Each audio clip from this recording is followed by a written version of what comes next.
Una invitación que nunca debió llegar. Un salón real, colmado de miradas altivas. Y una joven institutriz que jamás imaginó convertirse en el centro de un escándalo que estremecería a todo un reino. Así comienza esta historia, donde un gesto impulsivo del príncipe cambia el destino de una mujer humilde y desata la furia de una corona que no perdona. Pero ¿qué lleva a un heredero a desafiar a su madre, al consejo y a toda la nobleza por una mujer sin título ni fortuna? ¿Y qué secretos del pasado amenazan con destruir el amor que apenas comienza? Cuéntame desde qué lugar del mundo estás escuchando esta historia. ¿Y tú? ¿Crees que el amor verdadero puede vencerlo todo en un romance de época? Reino de Sarmenia, invierno del año 1844. Los vientos que bajaban de las colinas orientales soplaban con un frío cortante, envolviendo la ciudad de Arembal en un silencio contenido, como si el cielo mismo aguardara algo que estaba por suceder. En la mansión del duque de Ravensberg, donde los muros olían a historia y a resignación, Elena Valtieri terminaba de abotonar el abrigo de la pequeña Aurélie, cuando un lacayo cruzó el umbral con paso apresurado. «Es para usted, señorita», dijo el joven, entregándole un sobre sellado con el escudo de la casa real. Elena lo tomó con manos aún cubiertas por el polvo de la tiza y los libros de lectura.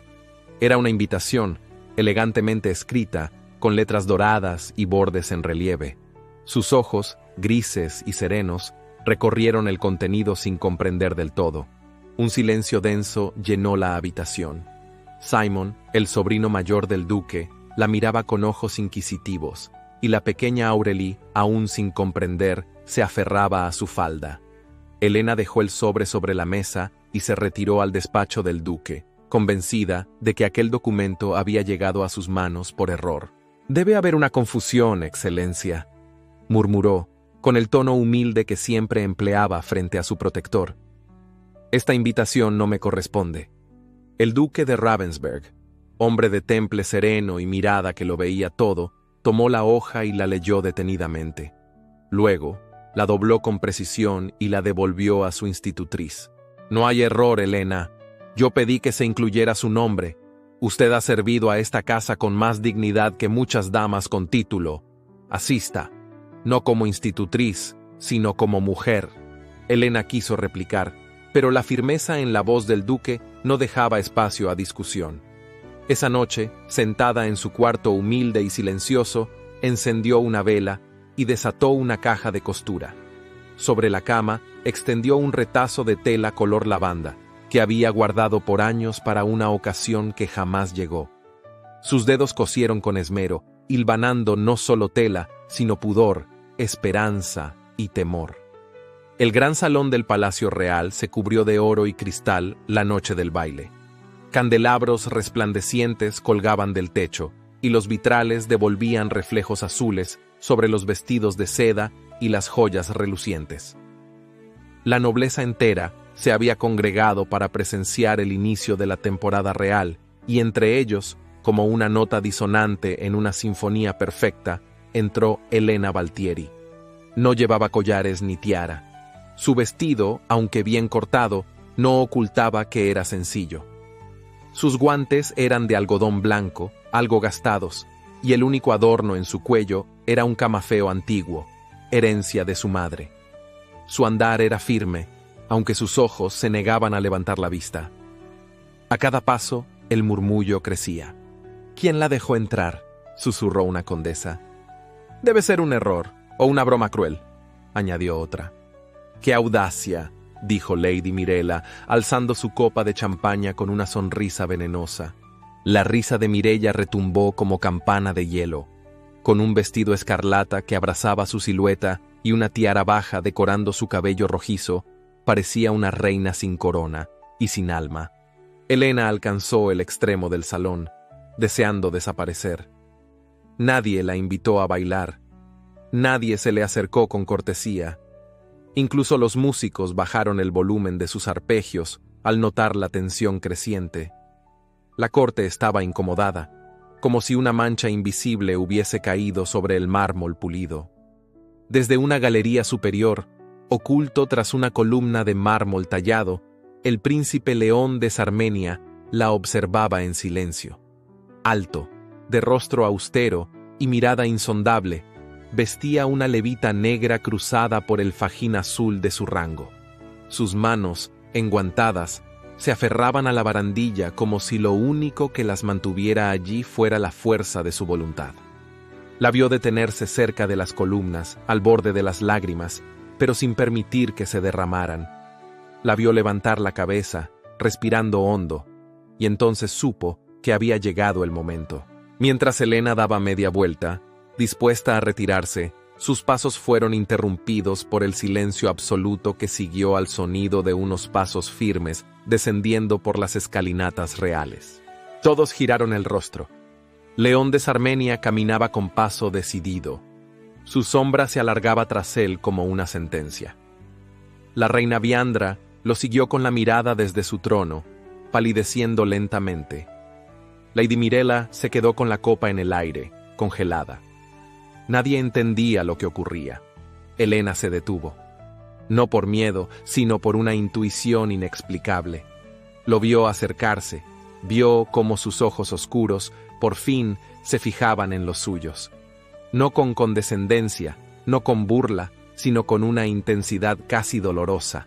Y entonces, ante todos los presentes, el príncipe León se detuvo frente a ella. El salón entero contuvo el aliento. Él tomó su mano. Helena Valtieri, pronunció con voz firme, que resonó en los muros de piedra y en los pechos incrédulos de toda la corte.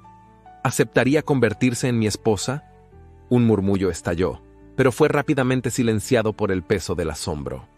Ella, pálida como el mármol del suelo, no supo qué responder.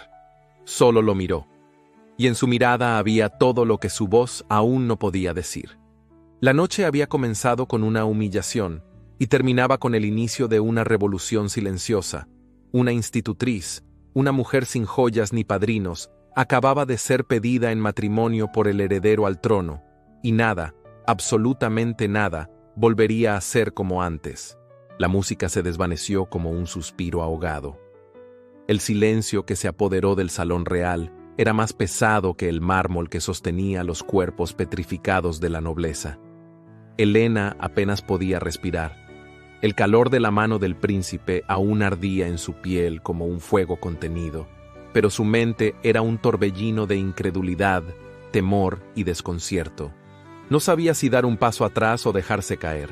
La pregunta había sido clara, su voz resonante como un decreto. A su alrededor, los rostros atónitos parecían máscaras sin alma.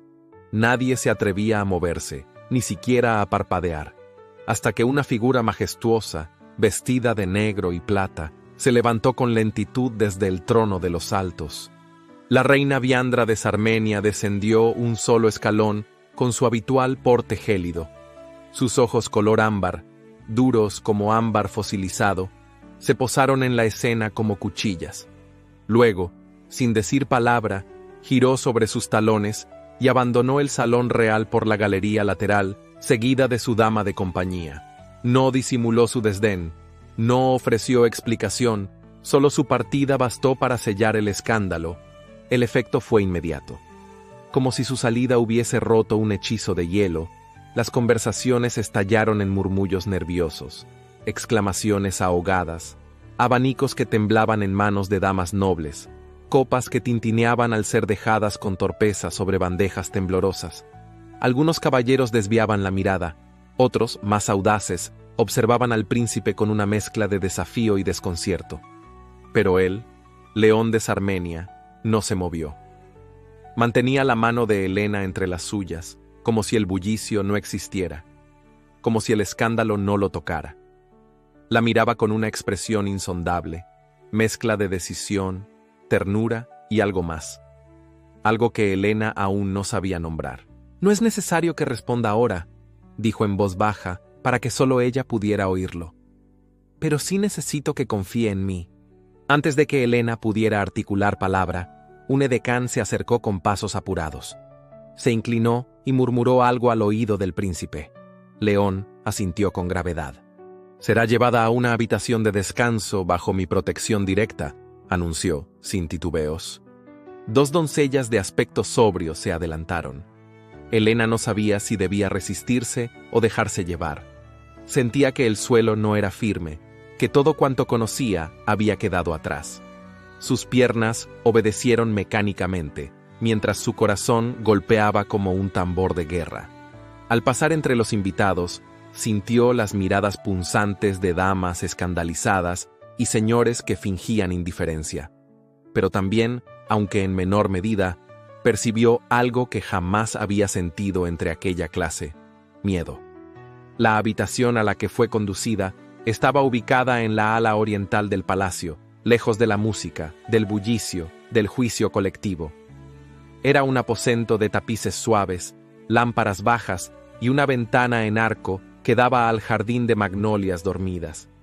Allí, Helena fue invitada a sentarse sobre un diván de terciopelo verde musgo, mientras una de las doncellas le ofrecía agua con miel y la otra le retiraba los guantes con delicadeza. Helena no dijo nada, no podía. El príncipe apareció poco después, sin escolta, con su levita desabrochada y el ceño levemente fruncido. Sus pasos eran firmes pero contenidos, como si temiera quebrar la atmósfera frágil que los rodeaba. ¿Está usted bien?, preguntó con suavidad. Helena lo miró con ojos grandes, aún empañados por la incredulidad. No entiendo lo que ha ocurrido, no sé por qué. Hizo lo que hizo. León se acercó despacio, no se sentó, se quedó de pie, frente a ella, como una sombra noble que se negaba a imponerse. Porque era lo correcto, respondió, aunque su voz denotaba que esa no era toda la verdad. No fue un impulso. Lo pensé durante mucho tiempo, más de lo que imagina. Ella bajó la mirada. El roce de sus dedos aún latía en su memoria. La petición frente a todos, el estupor de la corte, el abandono de la reina. Todo se mezclaba como un sueño denso del que no lograba despertar. No soy nadie, murmuró casi para sí misma. No tengo nombre, ni tierras, ni joyas, solo un oficio y un pasado sin gloria. No entiendo qué busca en mí. El príncipe no respondió enseguida. Caminó hasta la ventana y observó el jardín cubierto de escarcha. Solo entonces giró lentamente el rostro hacia ella. No busco joyas, Helena, ni coronas vacías. Busco verdad, y usted es una de las pocas cosas verdaderas que he conocido en este palacio. La emoción se arremolinó en su pecho. Sentía que debía protestar, rebatir, marcharse, pero no lo hizo, porque en esa voz profunda, sin artificios, había una sinceridad que desarmaba cualquier argumento. Antes de retirarse, León se inclinó con una reverencia digna y dijo: «Debe permanecer en palacio hasta que se resuelva su situación. El Consejo Real se reunirá al amanecer. Lo lamento, sé que esto no es lo que usted esperaba». Cuando se quedó sola, el silencio volvió a rodearla como un manto invisible. La vela titilaba en la mesa, y más allá del ventanal, la noche seguía su curso con una quietud que contrastaba con la tormenta que acababa de desatarse en los salones del poder. Al amanecer, el Consejo Real se reunió en el Salón de los Emblemas, una cámara circular con bóveda pintada al fresco y ventanales orientados al este. Allí, sentados en sus sillas de roble tallado, los 12 miembros del Consejo deliberaron con gravedad. Algunos estaban indignados, otros intrigados, y unos pocos, fascinados con la posibilidad de una alianza inesperada entre la sangre real y una mujer sin título. No muy lejos de allí, en otra ala del palacio, Helena era atendida por una dama de mediana edad llamada Ingrid, que parecía más amable que servil. Le ofreció un desayuno sencillo y le ayudó a vestirse con un camisón nuevo, blanco y tibio, perfumado con lavanda. Helena apenas probó bocado. Sentía que cada gesto, cada movimiento, era observado por un mundo que deseaba verla caer. Cuando Ingrid se retiró, la joven caminó descalza hasta el balcón. Desde allí podía ver las banderas del Consejo ondeando. Su destino, una vez más, estaba siendo decidido sin su voz. Al caer la tarde, cuando la tensión aún vibraba en los corredores como un eco contenido, alguien llamó suavemente a la puerta. No era una criada, era ella. La reina Viandra entró sin pedir permiso. envuelta en un vestido de terciopelo negro que brillaba como ala de cuervo. Su rostro, cuidadosamente maquillado, no mostraba emoción alguna. Cerró la puerta con lentitud y avanzó hasta quedar frente a Helena, quien se incorporó de inmediato. «No, no se levante», ordenó con voz suave, casi maternal, pero helada como la escarcha en los cristales. Durante varios segundos, ambas mujeres se miraron. Una, la reina consagrada; la otra, la institutriz elevada por una petición impensada. «Ha causado usted un revuelo que no entiende», dijo Viandra con una calma cruel. «La corte está dividida, las alianzas están temblando, las embajadas han enviado cartas. Todo por una decisión que usted no pidió, pero que tampoco se atrevió a rechazar». Helena mantuvo la mirada. No era insolente, pero tampoco se doblegaba. «No elegí nada de esto», respondió con serenidad. «Y si por mí fuera, habría regresado a la casa del duque sin que nadie me notara». La reina esbozó una sonrisa ladeada, que no alcanzó sus ojos.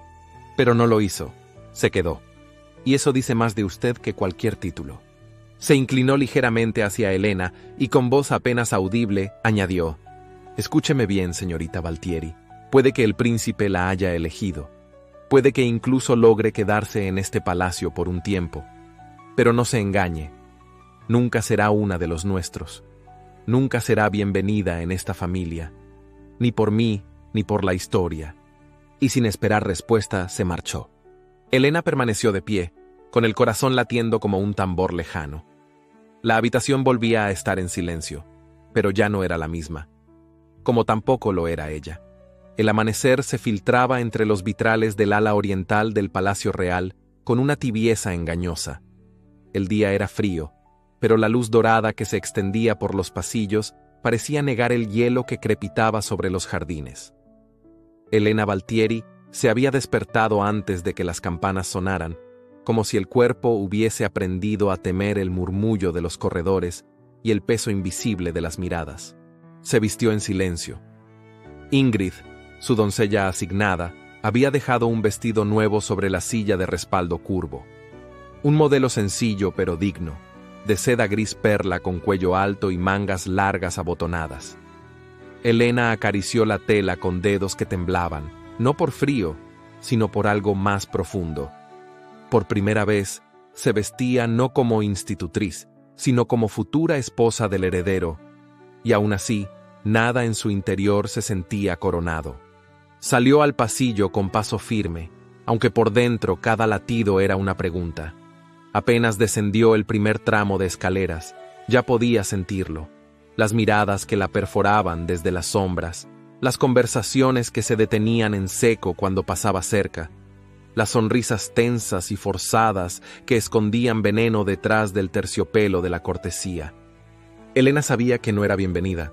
Ese día comenzaron sus primeras lecciones de protocolo, etiqueta y danza cortesana. La sala de instrucción estaba ubicada en la torre sur, amplia y adornada con tapices antiguos que narraban gestas de reinas pasadas. La instructora principal era una dama enjuta y altiva de rostro agudo llamada Madame Albin, quien había servido a la reina Viandra durante más de 3 décadas. A su lado, otras 3 damas jóvenes, entre ellas Lady Mirella, aguardaban con el porte erguido de quien se sabe intocable.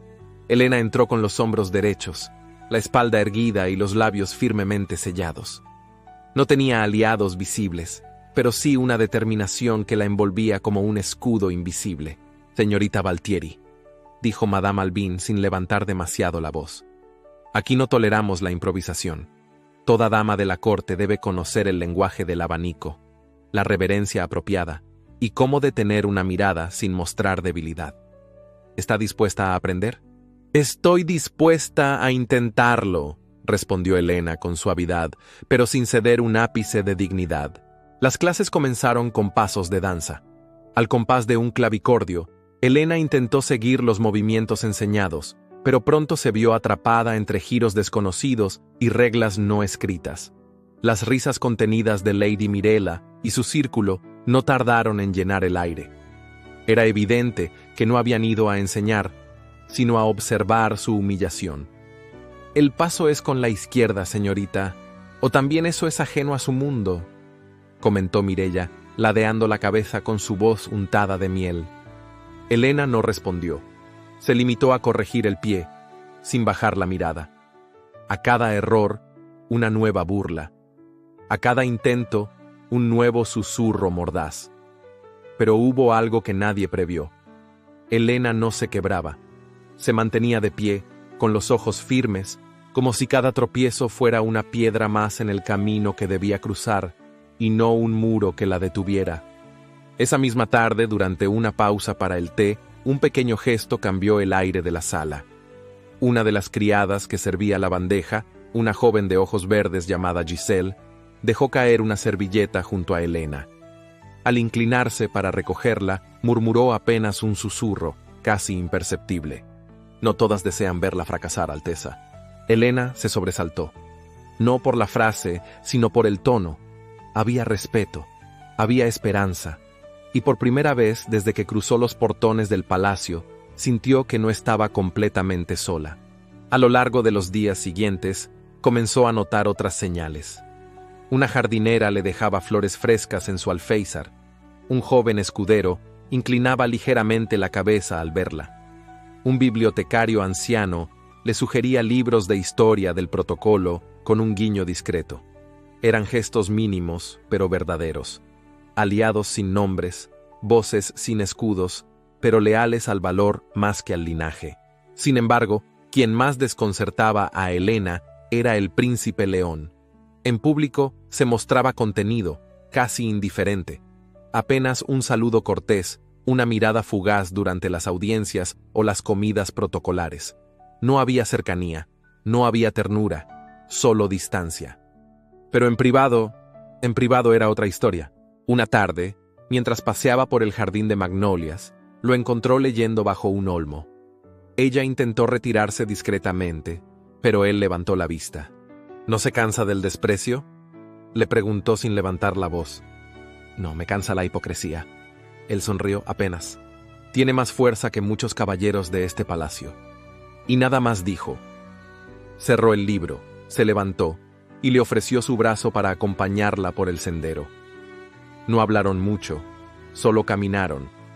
Pero el roce de su brazo, el peso de su presencia, la forma en que su respiración se acompasaba con la suya, eran gestos más elocuentes que cualquier promesa. Elena no comprendía el juego. ¿Por qué se mostraba lejano ante todos y cercano cuando nadie miraba? ¿Por qué la defendía con gestos pero no con palabras? ¿Era una estrategia política? ¿Una precaución? ¿O acaso él mismo no sabía lo que sentía? Esa noche, el duque de Ravensberg la visitó en su aposento. Traía un semblante grave, aunque sus ojos reflejaban algo parecido a ternura. «Mi sobrina», la llamó, como solía hacer en la infancia de los niños. «Estás en una posición envidiada por muchas y odiada por más aún, pero no por eso debes ceder». Elena, que lo había visto como un segundo padre, bajó la cabeza por un instante. «No pedí esta posición, excelencia. No deseo la corona. Solo quiero conservar mi dignidad». «Y eso es justamente lo que te hace digna de todo esto», respondió él. «No dejes que el veneno te alcance. Tu fuerza no está en tu apellido, sino en tu carácter». La abrazó brevemente, sin palabras. Y antes de marcharse, murmuró algo que quedó resonando en su corazón. Lo que comienza en la humillación, si se sostiene con honra, termina en victoria. Elena permaneció largo rato junto a la ventana, observando la luna llena que se alzaba sobre las torres del palacio. Sabía que no era bienvenida. Sabía que la reina la observaba desde las sombras, tejiendo sus propios hilos, esperando un tropiezo. Pero también sabía que ya no era la misma mujer que había entrado tímidamente a aquel baile. Ahora la miraban como una intrusa, pero algún día aprenderían a mirarla como lo que realmente era. La neblina que envolvía los jardines del palacio esa mañana parecía tener voluntad propia.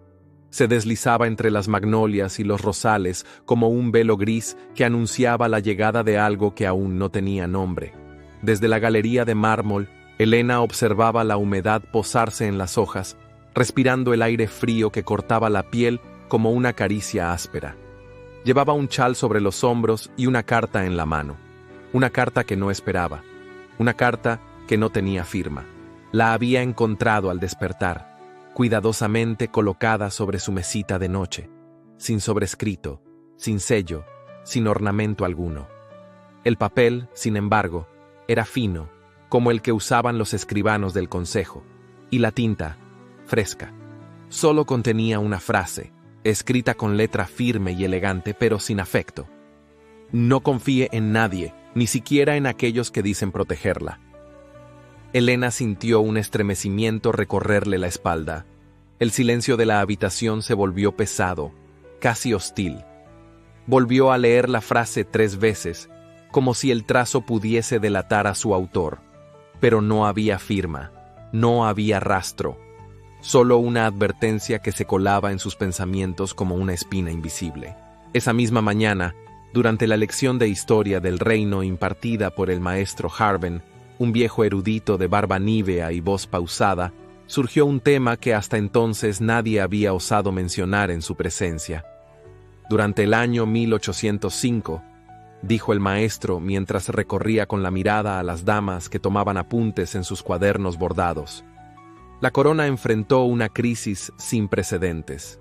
Un grupo de nobles conspiró para debilitar la autoridad del rey Elandor, proponiendo una reforma que entregaría el poder al Consejo General. Fue un movimiento encabezado por familias de linaje menor, entre ellas los Valtieri.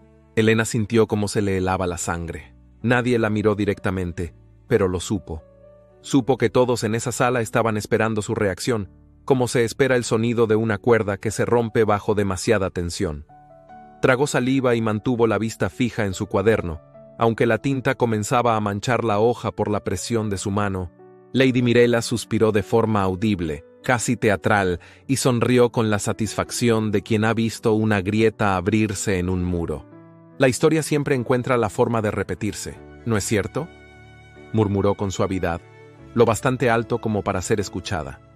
Elena no respondió, pero algo dentro de ella se tensó.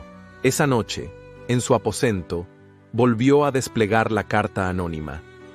Aquella advertencia, unida a la alusión al pasado de su apellido, la dejaba con una única certeza. Alguien estaba escarbando en su sangre, en su historia, en lo más lejano de su origen, y lo estaban haciendo para destruirla. Pasaron 2 días hasta que el rumor se materializó en palabras oficiales.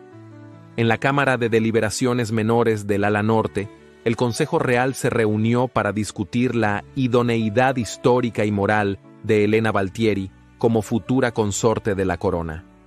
Fue una reunión breve, pero contundente, entre frases como linaje cuestionable, precedentes conflictivos y sangre no íntegra, se fraguó el intento de revocar el compromiso anunciado por el príncipe. La noticia llegó a los oídos de Elena como una ráfaga de viento helado. Fue Ingrid quien, al entrar con su bandeja de la tarde, le susurró al oído: «Están intentando anularlo, mi señora. Usan su apellido como arma». Elena se mantuvo inmóvil por un instante. Luego asintió, como si ya lo hubiera presentido desde la primera palabra de aquella carta sin nombre. Esa misma noche, el príncipe León solicitó una audiencia extraordinaria en el Salón de Mármol Blanco, donde se trataban los asuntos de mayor urgencia. El consejo, sorprendido por la premura, se reunió en pleno. Los candelabros fueron encendidos, y las paredes doradas devolvieron la luz con un fulgor grave. Los 12 consejeros se sentaron con expresión rígida, mientras el príncipe cruzaba el salón con paso sereno y mirada imperturbable. Elena observaba desde un balcón lateral, oculta tras una cortina bordada, como quien asiste a su propio juicio sin derecho a palabra. Su corazón latía con un ritmo que dolía, no por miedo, sino por la certeza de que en ese instante su destino se debatía entre la dignidad y la condena. «Señores», comenzó León, sin leer ningún pergamino, sin recurrir a ningún ayudante. «Me informaron que se ha puesto en duda la legitimidad del compromiso que anuncié ante la corte. Se han mencionado nombres, eventos pasados y juicios heredados. Permítanme recordarles que en este mismo salón, hace una década, se aprobó la ley que desvincula a los descendientes de las faltas de sus antepasados. Y aun si eso no existiera, les diría lo mismo que diré ahora». El silencio era absoluto. Elena Valtieri Es una mujer íntegra, educada, respetada por quienes la conocen. Si lo que se cuestiona es su linaje, entonces cuestionen también su carácter. Si tienen pruebas de indignidad, preséntenlas. Si no las tienen, no manchen su nombre con rumores que solo buscan proteger privilegios antiguos. Desde un rincón, la reina Viandra lo miraba con expresión inmutable, pero sus labios estaban apretados con tal fuerza que casi perdían el color. «Y si lo que temen», prosiguió León, «es que la corona se debilite por un matrimonio no convenido, les recuerdo que este reino ha soportado guerras, hambrunas y traiciones, pero jamás ha caído por un acto de justicia». Las palabras quedaron suspendidas como espadas invisibles en el aire. El consejo no respondió. No había réplica inmediata. No se atrevieron. Helena se retiró del balcón sin ser vista. Al llegar a su habitación, se sentó junto a la ventana y apoyó la frente en el cristal frío. Ya no era una extraña, ahora era una amenaza. Lo comprendía con claridad. Había sido elegida por un hombre que caminaba entre el poder y la historia, pero el precio de esa elección se pagaba en soledad. No tardó en llegar una nueva carta, esta vez deslizada bajo la puerta, sin firma, pero con letra distinta, más temblorosa, más apurada. «No es la reina quien mueve las piezas, es alguien más, y usted está en el centro del tablero». Helena la leyó en silencio, y luego la quemó en la chimenea sin decir palabra. No porque no creyera en su contenido, sino porque ya no necesitaba más advertencias. Lo sabía, lo sentía. Había despertado una guerra en la que su único escudo era su propia voluntad. Y aún así, no tembló. Porque si algo había aprendido en aquel palacio de sombras y mármol, era que la verdad más callada a veces ruge más fuerte que el linaje más antiguo. Los jardines del palacio de Arembal eran un mundo aparte. Aquel lugar, ajeno al juicio de los salones dorados y a la lengua afilada de las damas de la corte, ofrecía a Helena un respiro que no podía encontrar en ningún otro rincón del palacio. Cada mañana, antes del amanecer, cruzaba el sendero de guijarros con paso sereno, envuelta en un chal de lana parda, y se perdía entre las magnolias, los cipreses y los arbustos floridos que aún sobrevivían al invierno. Allí, bajo la sombra de un sauce viejo que se inclinaba sobre el estanque de mármol, encontraba un silencio distinto. No era el silencio tenso de los pasillos ni el vacío contenido de las aulas de protocolo. Era un silencio natural, libre, donde podía sentarse sin necesidad de justificar su existencia. Helena no sabía desde cuándo el príncipe León había comenzado a frecuentar ese mismo rincón. Al principio lo atribuía a la casualidad, al deber o incluso al decoro. Pero pronto se dio cuenta de que no era coincidencia. Él aparecía sin anunciarse, con su levita negra entreabierta, como si no le importara lo que dictaba la etiqueta. Caminaba sin escolta, con las manos entrelazadas a la espalda, y se detenía a pocos pasos de ella, observándola sin palabras. No era una mirada invasiva ni posesiva, sino una contemplación silenciosa que despertaba en Helena algo tan inquietante como cálido. Una tarde, mientras el sol descendía detrás de las torres del ala oeste y teñía el cielo de un dorado opaco, León rompió el silencio. «Este lugar era de mi madre cuando aún sonreía», dijo sin mirarla directamente. «Aquí venía cuando el mundo le pesaba demasiado. A veces creo que por eso los árboles se inclinan tanto, como si aún la buscaran». Helena volvió la cabeza con suavidad. Había algo en su voz que le calaba el alma. «Ahora entiendo por qué este rincón parece tener memoria», murmuró ella. Él la miró entonces, y algo cambió en su expresión. No fue ternura, no fue deseo, fue una emoción más profunda, el reconocimiento. «Hace 3 años», comenzó en tono bajo. «Lo vi por primera vez. Usted estaba en la biblioteca del duque, con un niño dormido en su regazo y un libro abierto en la otra mano. No me vio. Yo solo pasaba, pero me quedé observándola desde la galería alta. No sé cuánto tiempo estuve allí. Solo recuerdo pensar que nunca había visto una escena tan verdadera dentro de estos muros». Helena sintió un nudo en la garganta. No sabía que me observaba. Durante mucho tiempo solo lo hice desde lejos. confesó. Y no porque dudara de usted, sino porque no sabía si un hombre como yo tenía derecho a acercarse a una mujer como usted. La sinceridad de sus palabras la conmovió más que cualquier gesto fastuoso. No había arrogancia ni impostura, solo un hombre que hablaba desde la herida y desde la admiración. «Yo no soy nadie, Alteza», susurró Helena bajando la mirada. «No lo diga nunca más», dijo León con firmeza. «Usted es más que la sangre, que el título, que este palacio entero. Usted es verdad en medio del teatro». Helena no respondió. El aire se volvió denso, cargado de una tensión sutil. No necesitaban tocarse, no necesitaban más palabras. Bastaba con ese momento compartido entre hojas caídas y miradas que no sabían mentir. Los encuentros en el jardín se hicieron frecuentes, nunca pactados, nunca anunciados. Simplemente ocurrían, como si ambos supieran que allí, y solo allí, podían existir sin máscaras. Entre paseos, conversaciones entrecortadas y silencios que hablaban, algo comenzó a florecer. No era un amor arrebatado ni pasional, era un afecto pausado, profundo, como una llama que arde sin hacer ruido. Pero el corazón, en un lugar como Arembal, era un privilegio que pocos podían permitirse. Y donde florece la ternura, también germina la envidia. Lady Mirela, siempre atenta, siempre al acecho, no tardó en percibir lo que ocurría. A cada paso de Helena, a cada mirada del príncipe, a cada palabra no dicha que flotaba en el aire, ella respondía con un gesto más calculado, una sonrisa más cruel, una intriga más aguda. Y entonces decidió actuar. Durante semanas, ordenó a su doncella personal que husmeara entre los antiguos archivos del Consejo Real. Sabía que encontrar algo no sería sencillo, pero también sabía que no necesitaba verdades, solo pruebas suficientes para sembrar dudas. Con la ayuda de un escribano corrupto, logró alterar un grupo de documentos olvidados en una sala de archivo. Insertó nombres, fechas, sellos.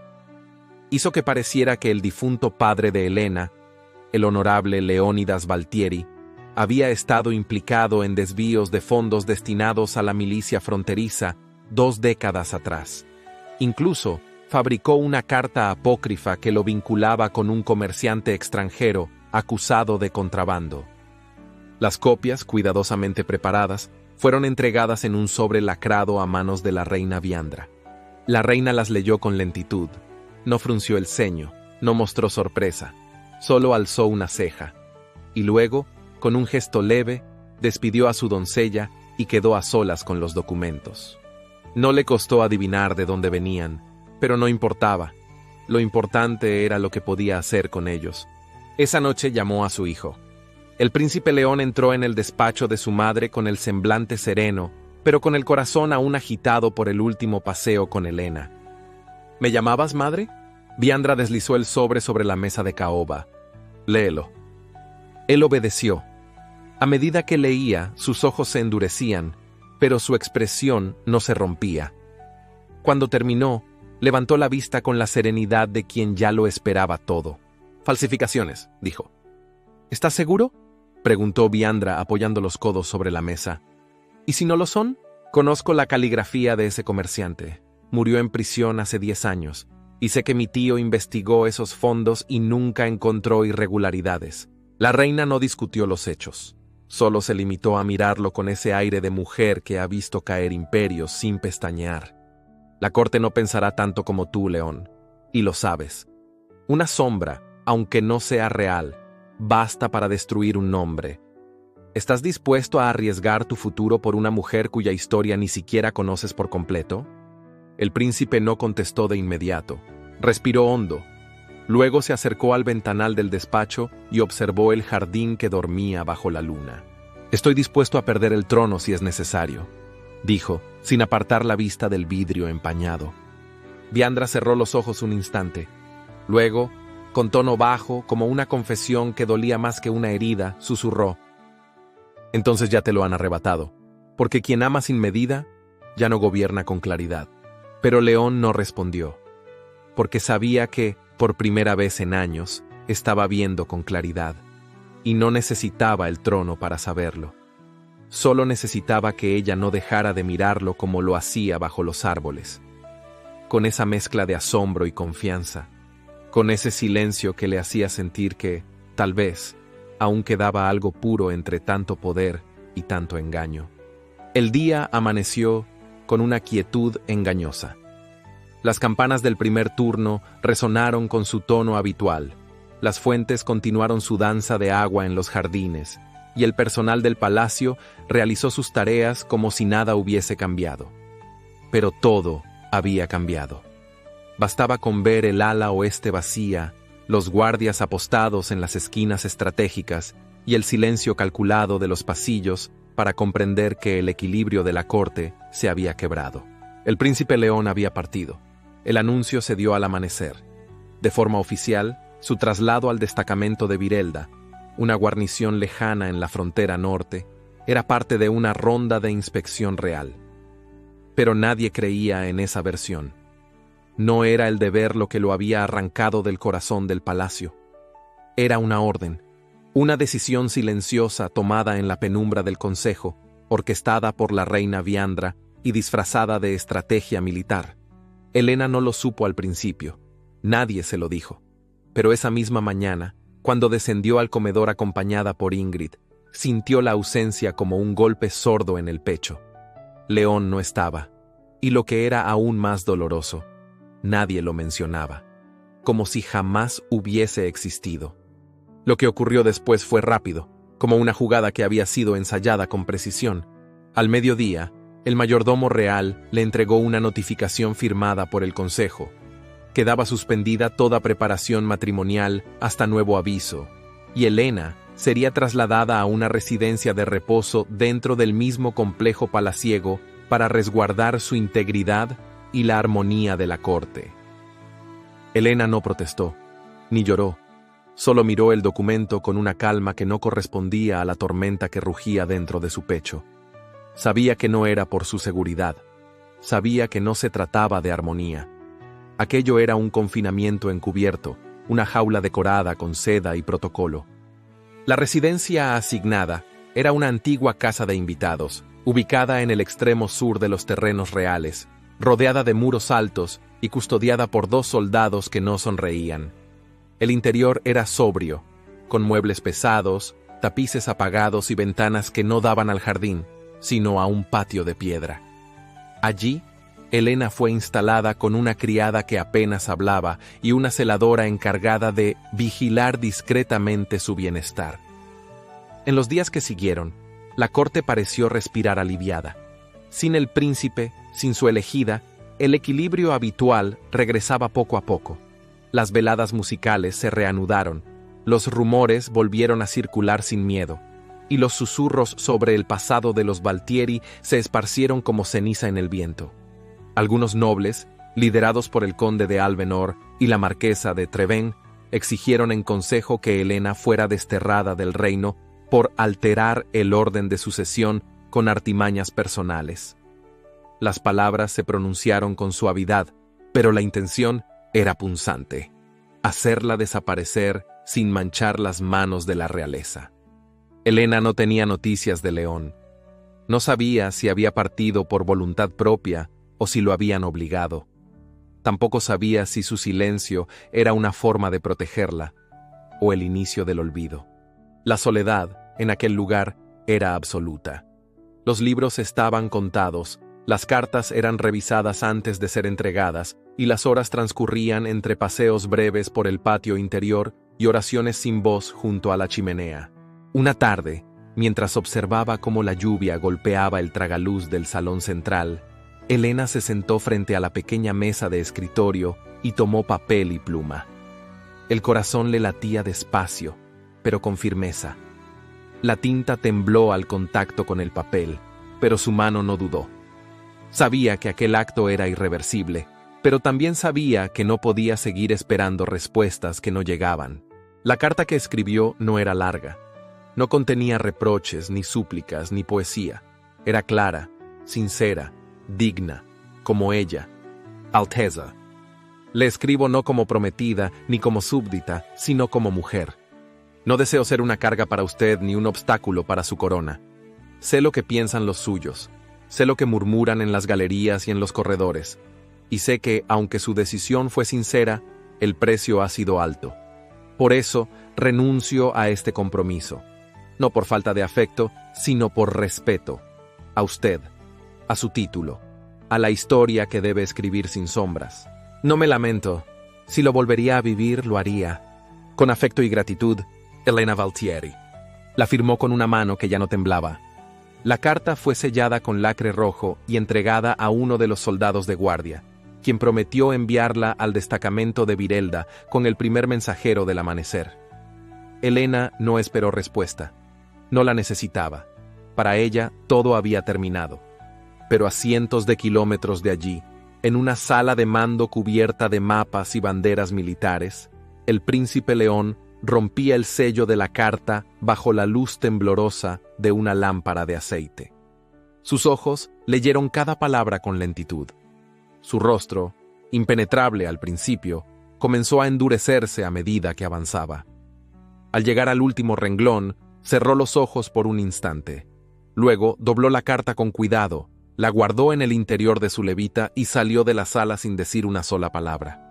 El comandante intentó detenerlo. Alteza, aún no hemos terminado la inspección. Pero León ya había montado su caballo. Su capa ondeaba al viento y sus espuelas marcaban el paso firme de quien no regresa, sino que recupera lo que es suyo.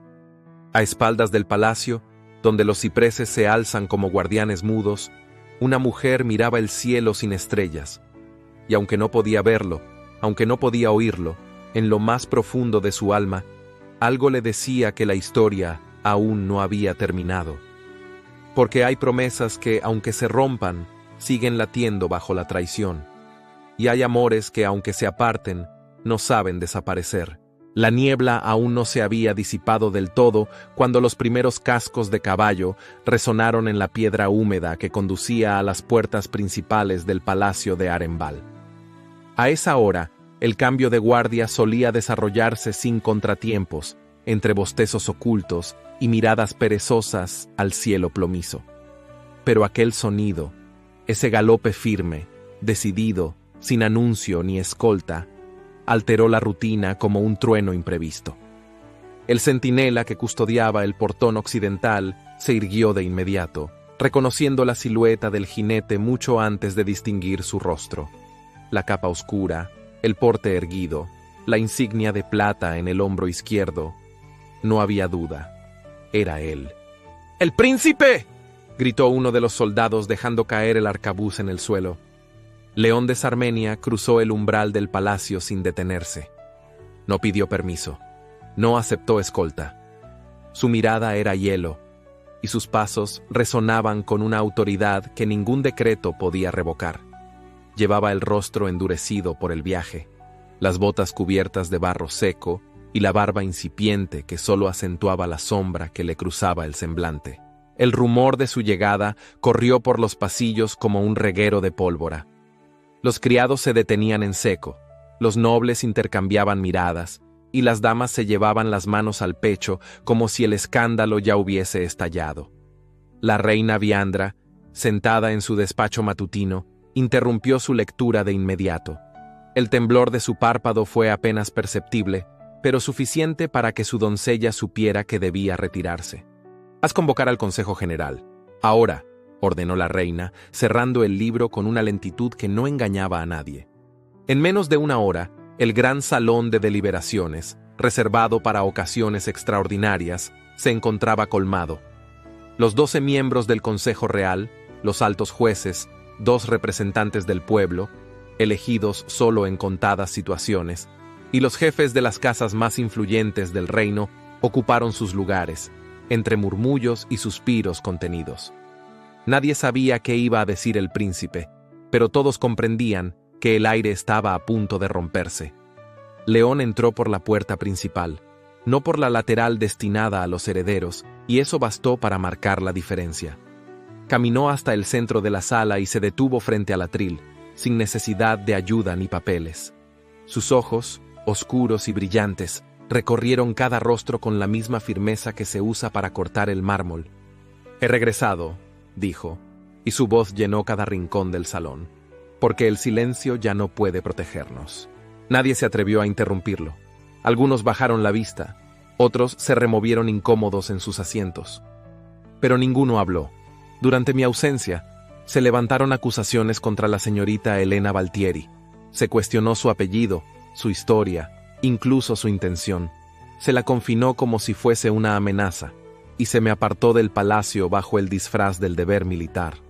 Desplegó sobre el atril un conjunto de documentos. Algunos eran pergaminos antiguos, otros copias recién escritas. Entre ellos, uno llevaba un sello borroso y tinta aún fresca. Aquí están las pruebas de la falsificación.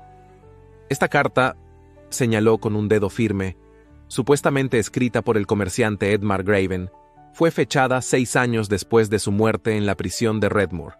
Su firma fue copiada de un documento de venta de propiedades, y los testigos que figuran en el acta no existen.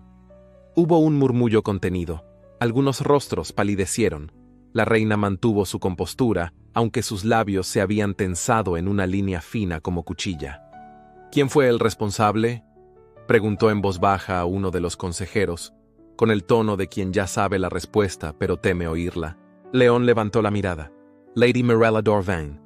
La sala estalló en exclamaciones. Mirella, sentada entre las damas de la nobleza, se puso de pie de inmediato. «Eso es una calumnia», exclamó con voz temblorosa. ¿Con qué propósito habría de hacer algo así? El príncipe la miró sin pestañear.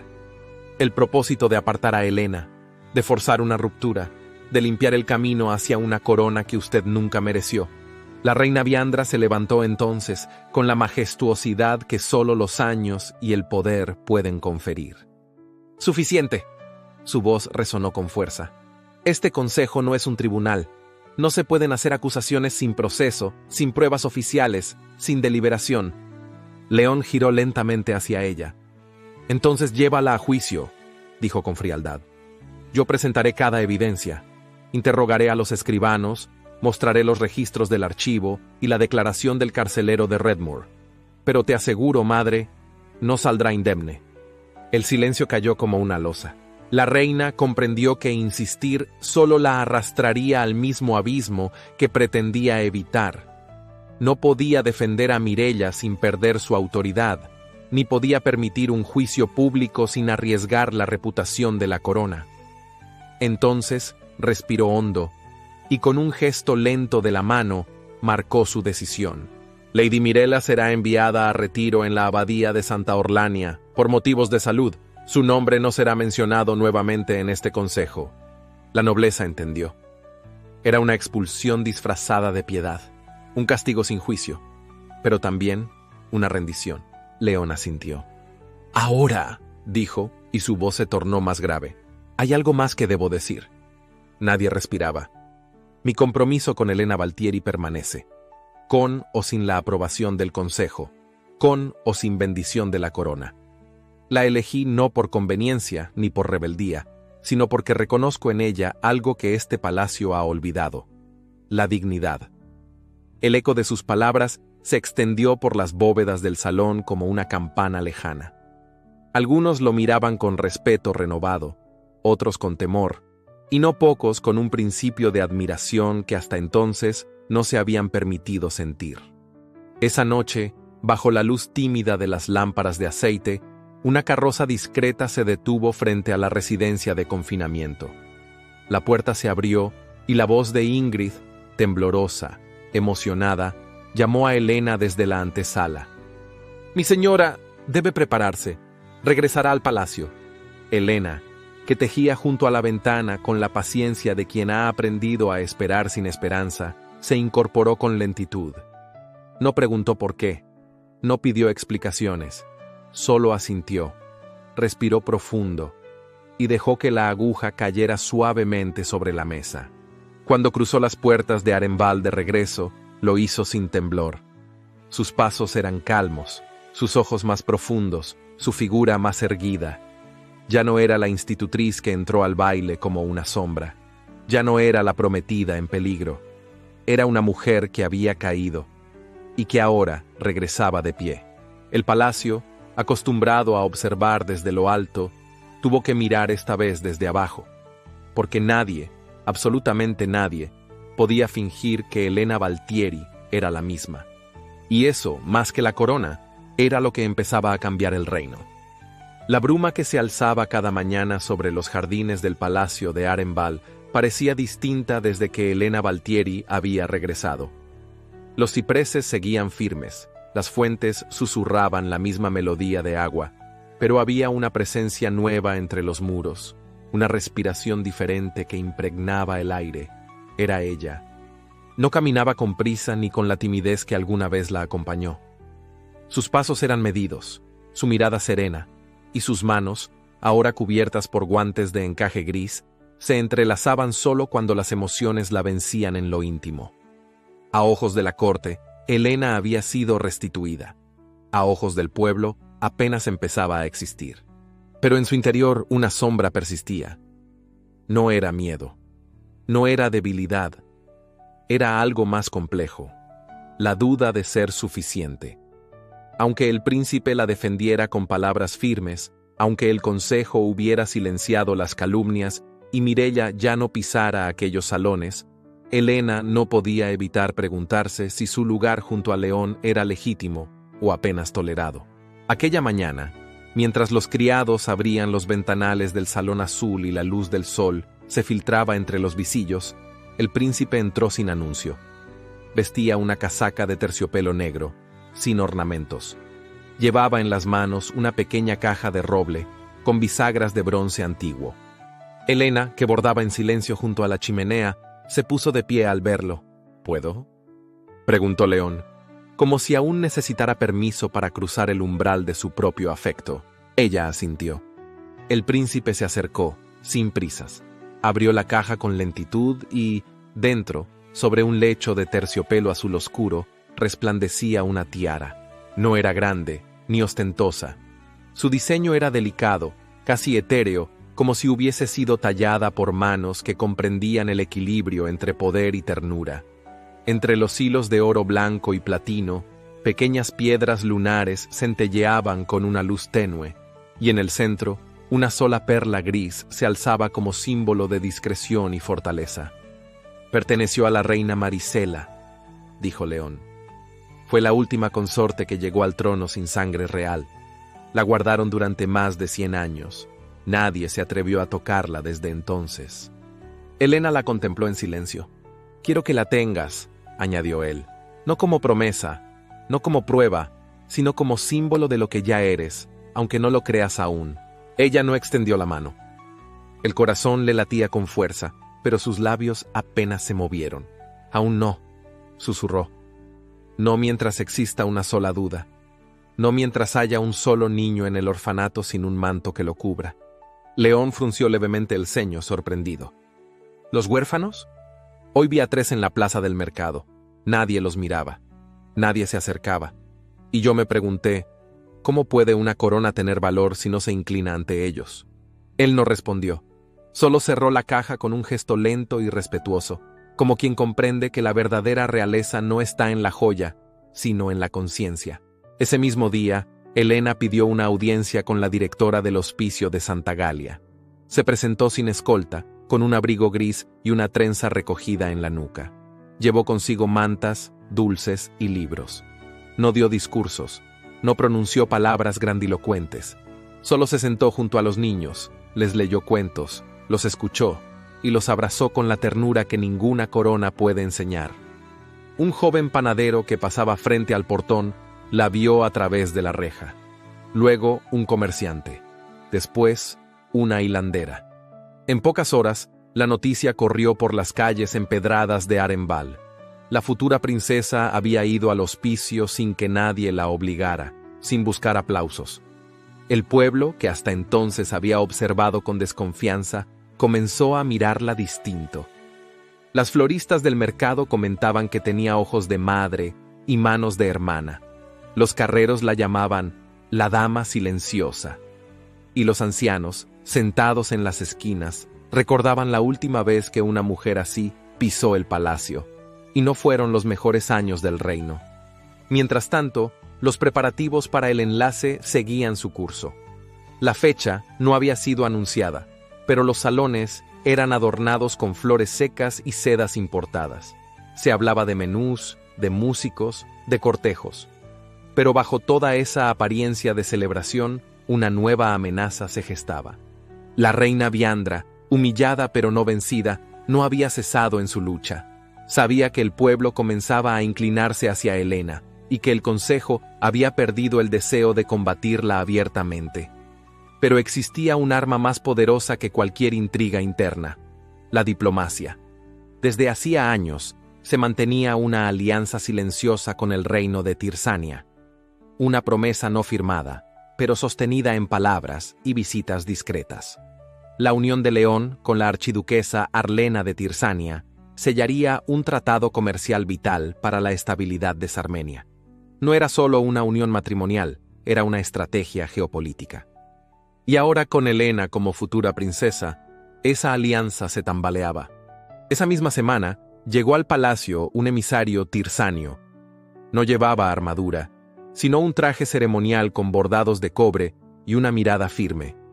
Entregó a la reina una misiva con sello púrpura. El contenido era claro: si el príncipe no contraía matrimonio con la archiduquesa antes del equinoccio de primavera, Tirsania retiraría su protección militar de la frontera oriental. La amenaza no era explícita, pero el significado era inequívoco: una guerra comercial, o algo peor. Biandra no mostró emoción al leer la carta.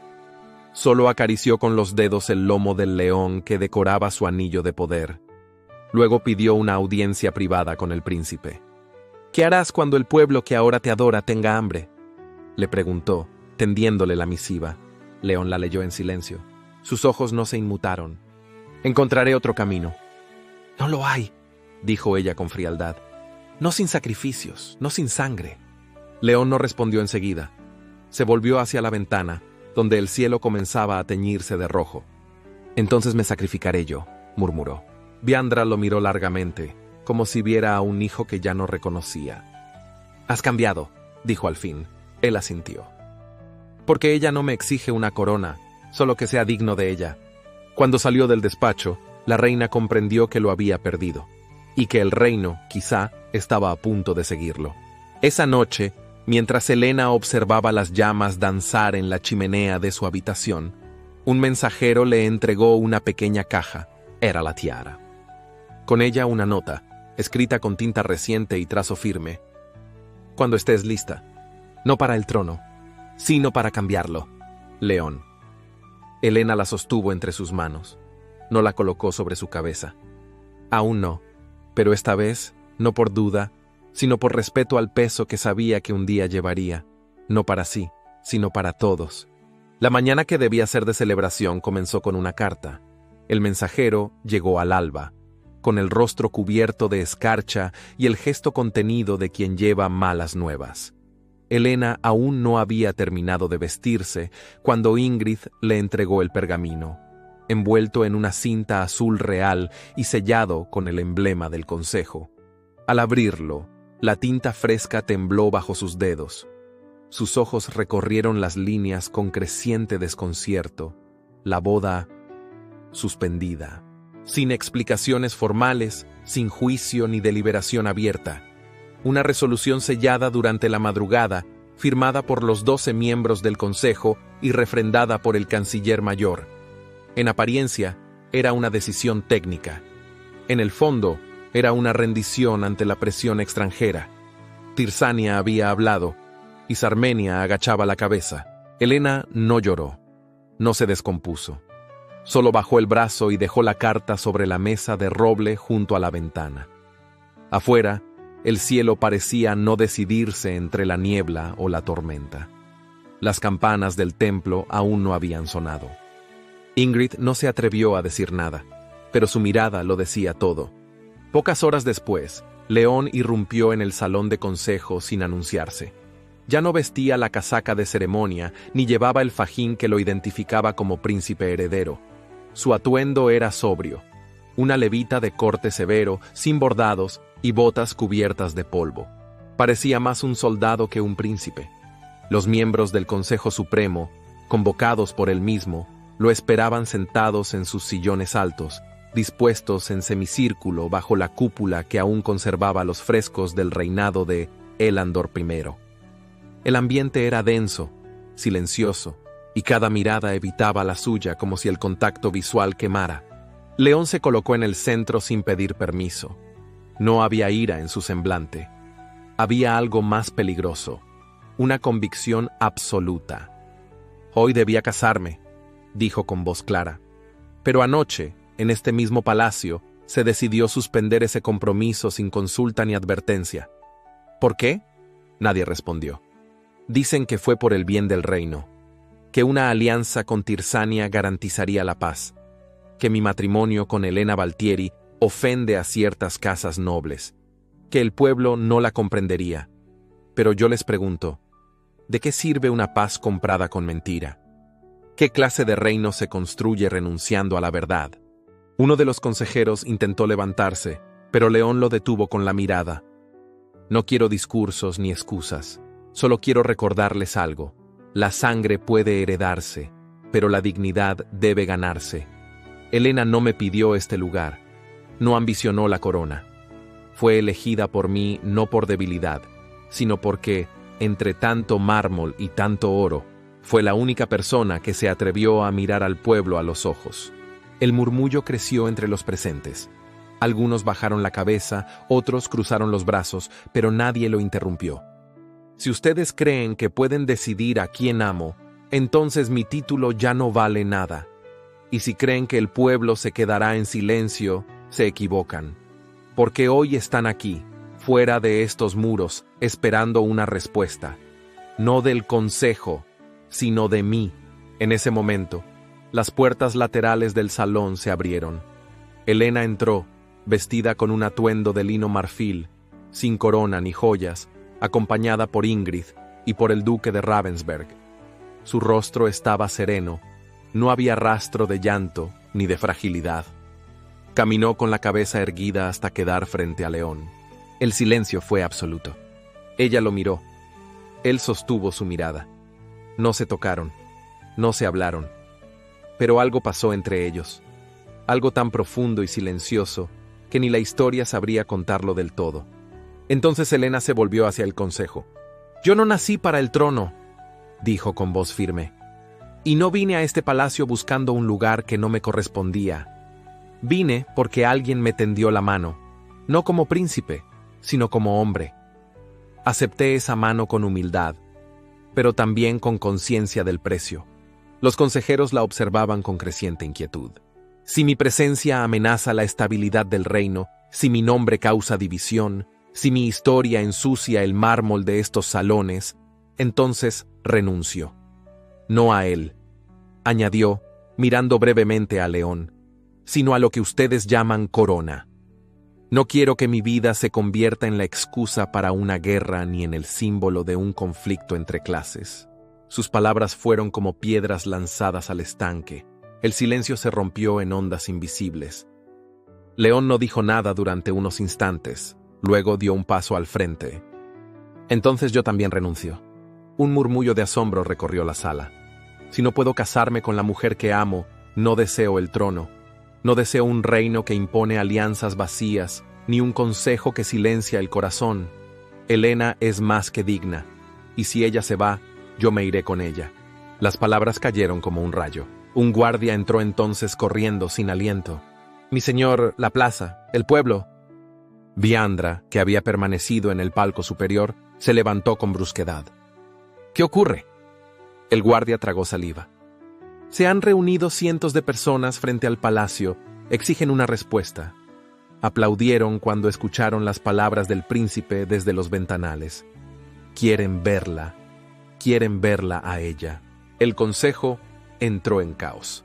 Algunos se levantaron indignados, otros pedían calma, pero nada podía detener ya lo que había comenzado.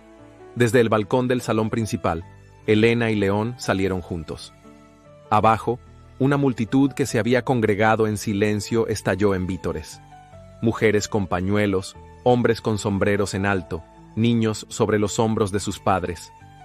Todos miraban hacia arriba con una mezcla de asombro y esperanza. Helena no habló. Solo alzó la mano y asintió con humildad. La ovación fue inmediata. Las voces gritaban su nombre, ya no como burla ni como escándalo, sino como promesa. En la sala de consejo, los miembros del Consejo Supremo comprendieron lo inevitable. El reino ya no pertenecía solo a la sangre, también al corazón. Y ese día, sin necesidad de decreto, la decisión fue revertida. No por presión ni por miedo, sino porque el pueblo, por primera vez en generaciones, había elegido. Y no eligió una corona, eligió a una mujer. Una mujer que no quería poder sino justicia. Una mujer que no deseaba tronos, sino verdad. Una mujer que, sin buscarlo, cambió el destino de Sarmenia. Las campanas comenzaron a sonar antes del amanecer. No eran las campanas solemnes de duelo ni las altivas de proclamación política. Aquella mañana, su repique era distinto, más lento, más prolongado, más hondo. Era un llamado al corazón del reino, un eco que bajaba desde las torres de mármol y viajaba por las calles empedradas hasta las aldeas lejanas. En cada rincón de Sarmenia, desde las plazas del norte hasta los molinos de piedra junto al río Bledia, todos sabían que ese día no era como los demás. Ese día el reino iba a ver a su nueva princesa. El palacio de Arembal había sido transformado en un santuario de flores secas, cintas de lino marfil y estandartes color lavanda. No hubo oro ni terciopelo rojo. No hubo exceso ni pompa innecesaria. A pedido del propio León, la ceremonia se organizó con sencilleza y hondura, como correspondía a una unión que no nacía del protocolo, sino de algo más verdadero. Helena se preparó en la misma habitación donde, meses atrás, había sido confinada. No exigió aposentos nuevos ni ornamentos especiales. Quiso entrar a ese día desde el lugar donde casi fue borrada. Su vestido, confeccionado por costureras que habían servido a generaciones de nobles, era de un blanco nacarado, sin bordados ostentosos ni cristales relucientes. Solo un hilo de encaje antiguo decoraba el escote, y en su cintura, una cinta de terciopelo gris, símbolo de equilibrio y templanza. Su cabello, recogido en un moño bajo, era adornado apenas por la tiara ancestral que León le había entregado días antes. Esta vez, Helena no la rechazó, no porque se sintiera distinta, sino porque había comprendido que no debía cambiar para llevarla. Mientras descendía por la escalinata principal, acompañada por el duque de Ravensberg, el murmullo de los asistentes se convirtió en silencio. Las damas inclinaron ligeramente la cabeza. Los caballeros enderezaron sus espaldas. Algunos de los criados más antiguos contenían las lágrimas. Porque allí, bajando los escalones de piedra, no venía una heredera nacida entre cuna de oro. Venía una mujer que había resistido el desprecio, desafiado al poder y perdonado a quienes buscaron destruirla. León la esperaba al pie de los escalones. Vestía de azul noche, con el emblema real bordado sobre el pecho y una sola flor blanca prendida en la solapa. Una magnolia. Cuando ella llegó a su lado, no intercambiaron palabras. Solo una mirada. Una que lo decía todo. Allí no estaban el príncipe y su consorte. Allí estaban León y Helena. Dos almas enteras, dispuestas a compartir el peso del destino. El obispo real pronunció la ceremonia en el Salón de la Aurora, bajo la cúpula que reflejaba la luz natural como un manto de oro suave. Las palabras antiguas, repetidas desde generaciones, parecían adquirir un nuevo sentido en aquella unión. Cuando llegó el momento del juramento, Helena habló con voz firme y clara, sin necesidad de papel. Prometo no obedecer al miedo ni al deber vacío, sino a la verdad que nos une. No prometo ser perfecta, pero sí ser digna. Cada día, aunque me tiemblen las manos, sabré sostenerlas abiertas. León, con los ojos brillando, le respondió: prometo no imponer corona alguna sobre tu frente, sino compartirla contigo, no por deber, sino porque eres mi fuerza. La corona consorte fue colocada por el mismo León, en gesto inusual pero profundamente simbólico. Al hacerlo no inclinó la cabeza, sino que miró a Helena a los ojos, como un igual. El pueblo, reunido en la explanada, seguía la ceremonia desde pantallas de tela suspendidas entre las columnas, donde reflejos del interior eran proyectados por espejos dispuestos con precisión. Al ver aquel gesto, estalló una ovación que cruzó los muros. Esa misma tarde, sin grandes banquetes ni largas recepciones, la reina Biandra partió hacia su residencia de invierno. No asistió a la ceremonia. No saludó al pueblo, pero antes de subir a su carruaje, hizo llamar a Helena en privado. El encuentro fue breve. En el invernadero antiguo, rodeadas de camelias y hortensias marchitas, la reina la esperaba de pie, envuelta en un abrigo negro con cuello de zorro. Helena entró sin temor. Biandra no ofreció cortesía, pero tampoco frialdad. «No me agradas», dijo con voz serena. «Aún no. Pero esta mañana, al verte descender las escalinatas, recordé a alguien que fui, y eso es más de lo que jamás concedí a nadie». Helena no respondió. No había odio en sus ojos, solo una compasión que no se enseñaba en los libros de protocolo. La reina asintió con lentitud. «Cuídalo», susurró. «Es todo lo que tengo». Y se marchó. Esa noche, las puertas del palacio se cerraron antes de lo habitual. No por protocolo, sino por deseo. León y Helena cenaron a solas en el antiguo salón del ala norte, donde los candelabros eran más bajos y los retratos aún conservaban el polvo de otras generaciones. No hablaron mucho. Compartieron un vino suave y un pan recién horneado, como dos cómplices que por fin han dejado de huir. Al retirarse, León tomó la mano de Helena sin apuro. La condujo hasta sus aposentos sin pronunciar promesas, sin tocar más de lo necesario. Allí, bajo la luz tenue de una lámpara de aceite, la miró largo rato, y ella, que ya no temía, lo sostuvo con la misma ternura que se tiene al mirar el mar por primera vez. No hubo necesidad de palabras. La intimidad que compartieron no se explicó en gestos arrebatados ni suspiros rotos. Fue un encuentro de almas, una entrega silenciosa donde el roce de las manos decía más que cualquier caricia. Allí, entre las sábanas bordadas por otras mujeres que un día fueron reinas, Helena comprendió que no se trataba de ser princesa, sino de ser amada sin condiciones. Y León, al mirarla dormir con la frente relajada y la respiración tranquila, supo que el reino estaba a salvo, porque su futuro ya no dependía de alianzas ni tratados, sino de la fidelidad de esa mujer que había aprendido a sostenerse sola. A la mañana siguiente, sin anuncio previo, Helena cruzó el corredor oeste y pidió a Ingrid que la acompañara hasta el aula que antes había sido su mundo. Al entrar, los niños se levantaron al verla, algunos con los ojos grandes de asombro, otros con tímida curiosidad. Las maestras hicieron una reverencia, pero Helena levantó una mano suave y pidió que no se alterara la rutina. «Solo quiero contarles una historia», dijo. Se sentó en el banco bajo, donde tantas veces se había arrodillado para ayudar con la lectura. Abrió un libro de tapas desgastadas. No leyó desde el trono, leyó desde el suelo. El cuento hablaba de una niña que cruzó un puente de piedra en busca de un lugar donde su voz fuera escuchada, y aunque tropezó, y aunque la empujaron, encontró un campo donde florecían magnolias blancas. Al final del cuento, los niños aplaudieron. Una de las niñas, de cabello enredado y vestido remendado, se acercó y le entregó una flor dibujada con lápices torcidos. «¿Ahora es reina?», preguntó. Helena sonrió. «Solo cuando ustedes me dejen serlo». Esa noche, el pueblo cantó su nombre, no como un himno, no como un mandato, sino como un canto de esperanza. Las plazas se llenaron de faroles, las ventanas de cintas grises y blancas, y las fuentes fueron adornadas con flores traídas desde los campos lejanos. Sarmenia no solo tenía una nueva princesa, tenía una nueva era, y su nombre era Helena.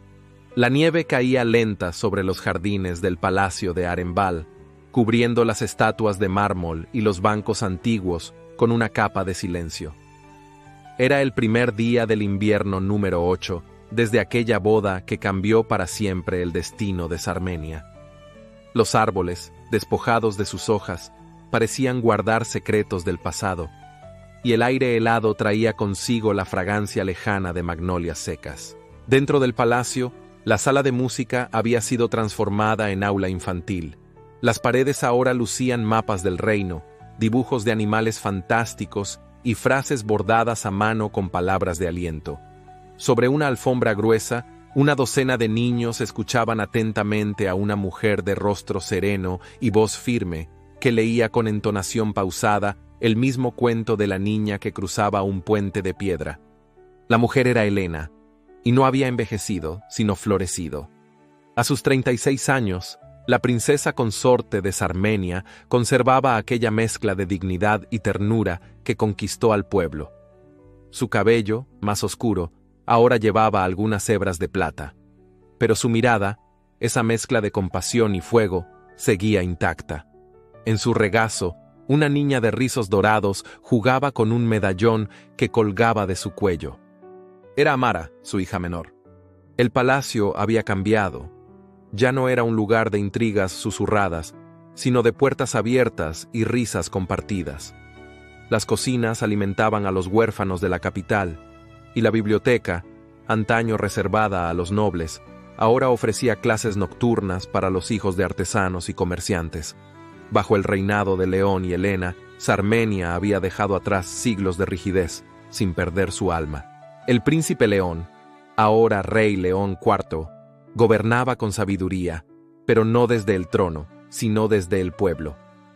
Caminaba sin escoltas, recibía a campesinos y soldados por igual, y solía pasar las tardes en el mismo jardín donde una vez buscó refugio con Helena. Allí jugaban ahora sus dos hijos mayores, Matías, de 7 años, y Elian, de 5.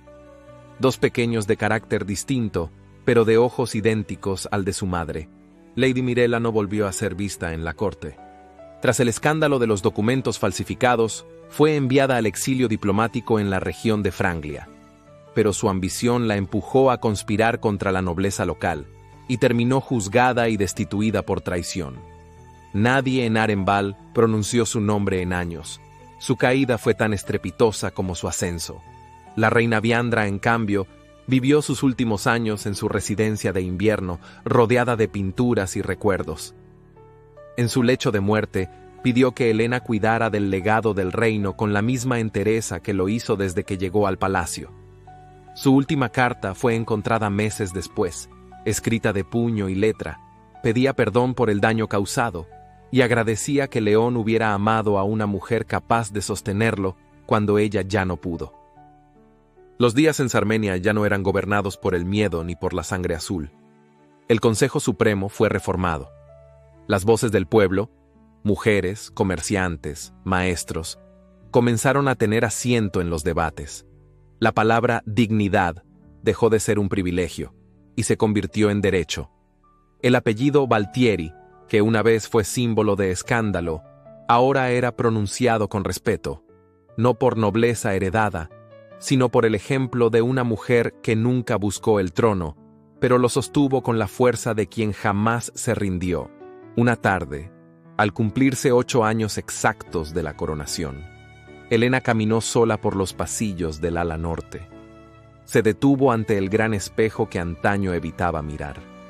Se contempló en silencio. Ya no era la institutriz que ocultaba su linaje. Tampoco la prometida que temía no ser suficiente.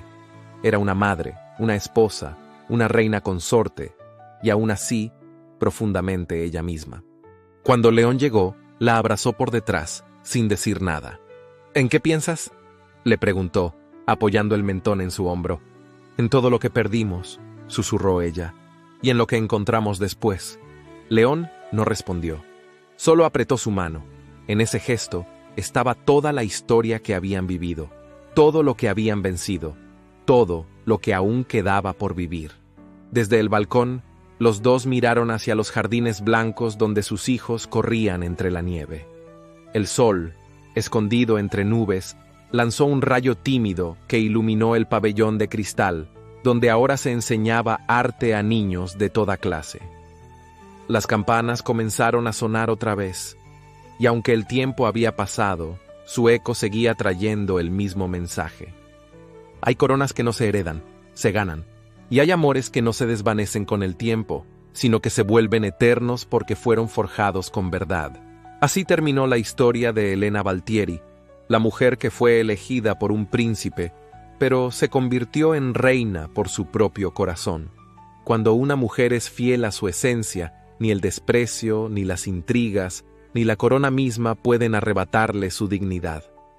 La historia de Elena Valtieri no es solo un romance inolvidable entre una institutriz y un príncipe, es una prueba de que la fuerza verdadera no grita, no impone, simplemente resiste. A través del rechazo, la humillación y la soledad, Elena nos enseñó que ser uno mismo, incluso en medio de la adversidad, es el acto más valiente, y que el amor auténtico, ese que nace del respeto y crece en el silencio compartido, es capaz de transformar no solo un corazón, sino todo un reino. Si esta historia tocó tu alma, cuéntame en los comentarios qué parte te emocionó más. ¿La defensa de León ante el consejo? ¿La renuncia de Elena a la corona? ¿O el momento en que leyó cuentos a los niños como princesa consorte? Y si llegaste hasta aquí, escribe la palabra resistir en los comentarios. Así sabré que fuiste parte de este viaje completo y juntos podremos seguir compartiendo historias como esta. No olvides que en las tarjetas te estoy dejando otras narraciones igual de emocionantes, llenas de amor, drama y esperanza. Si esta historia te hizo soñar, aún hay muchas más esperándote. Gracias por quedarte hasta el final. Y recuerda, hay mujeres que esperan ser coronadas, y hay otras, como Elena, que nacieron para reinar desde el alma.